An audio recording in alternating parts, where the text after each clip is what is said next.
उन्होंने के काम नहीं थे, यानी सिर्फ एक ही रब की इबादत की जाए वो नहीं मानते थे।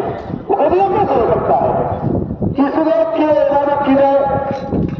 और क्या अलग अलग माबूद थे ना, जैसे आज वाले में सारे माबूद बना रखे हैं कि पानी बचाने वाला फला देता है, बेटा बेटी देने वाला फला देता है, रोजी देने वाला फला है, सेहत देने वाला तंदुरुस्ती देने वाला फला है, बीमार करने वाला फला है, नफा नुकसान पहुंचाने वाला फला है।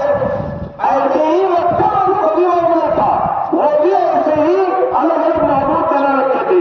तो जब अल्लाह के रसूल सल्लल्लाहु अलैहि वसल्लम नबी बना करके आए, आपको नबी बनाया गया, तो आपने क्या कहा?